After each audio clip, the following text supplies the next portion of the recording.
गणेश पूजा करीब आ रहा है। विद्यालय में होगा फीस्ट दावत का आयोजन। सब नए नए पोशाक पहनेंगे। यह सोचकर मनोज ने अपने पिता से कहा कि उसके लिए एक नए पोशाक लाने के लिए उसको नए पोशाक मिलेगा। वह विद्यालय में दोस्तों के साथ बहुत आनंद करेगा। यह सब सोचकर मनोज बेहद खुश हो गया। मनोज के पिता एक बेसरकारी प्राइवेट स्कूल में शिक्षक हैं।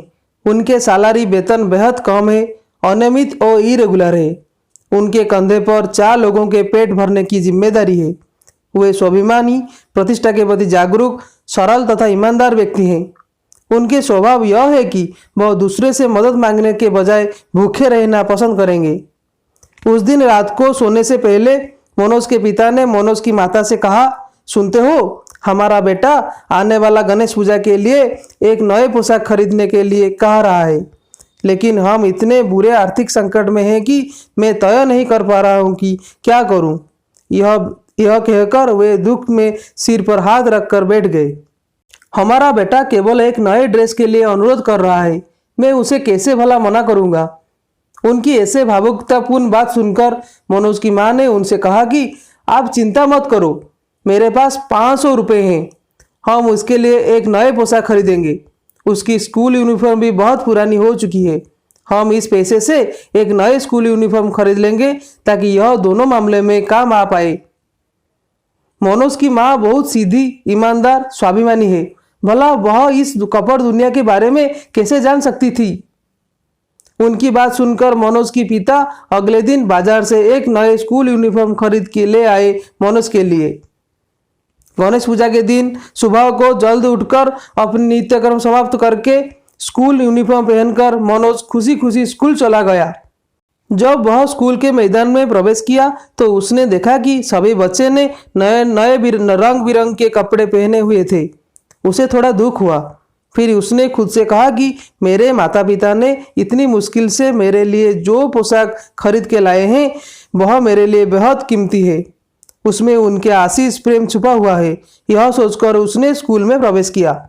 जब वह स्कूल में प्रवेश करने ही वाला था कि बंटी, जो कि उसकी क्लासमेट था, जो कि एक धनी व्यापारी का बेटा था, उसने कहा, तुम यह स्कूल यूनिफॉर्म पहनकर आए हो? छी छी, तुम्हारा माता पिता तुम्हारे लिए एक अच्छे पोशाक नहीं ला पाए?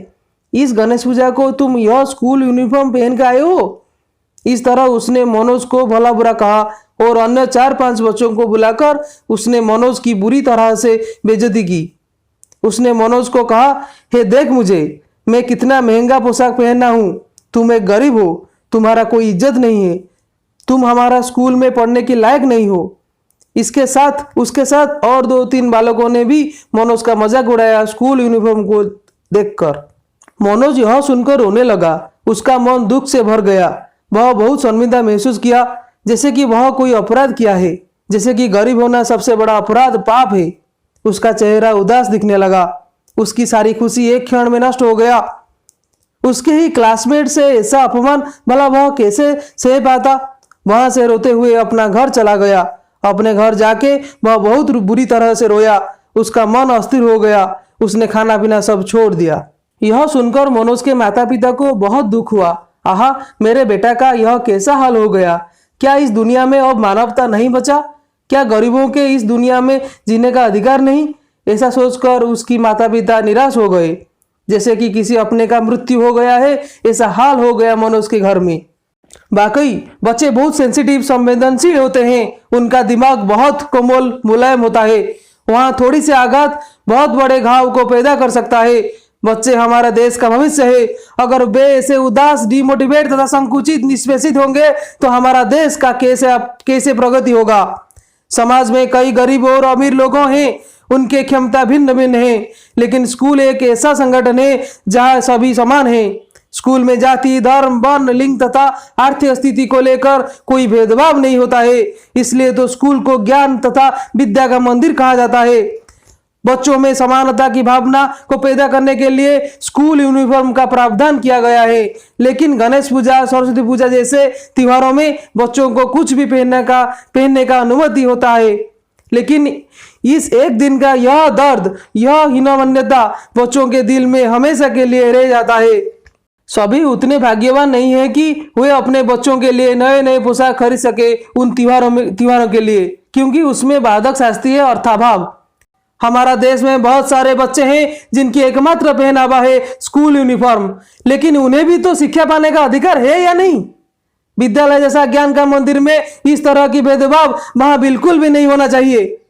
हमारा देश का सर्व शिक्षा अभियान की मूल मंत्र है सबको पढ़ना है, सबको आगे बढ़ना है। इसलिए स्कूल जैसा विद्या के मंदिर में किसी भी प्रकार का भेदभाव बिल्कुल भी ग्रहणीय नहीं है।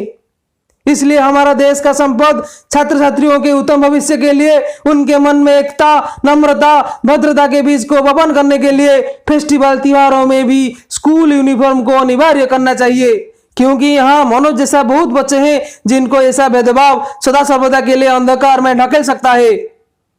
इस गणेश चतुर्थी में विद्या बुद्धि प्रदायक सिद्धि बुद्धि के दाता गणपति बाप्पा से हम प्रार्थना करते हैं कि वे हमारे छात्र छात्रियों को सही बुद्धि प्रदान करके उनके हृदय में देश प्रेम का बन्नी को प्रज्वलित कर दे, ताकि वे सब हमारे देश का प्रभुत्व तथा अखंडता में अपना योगदान दे सके।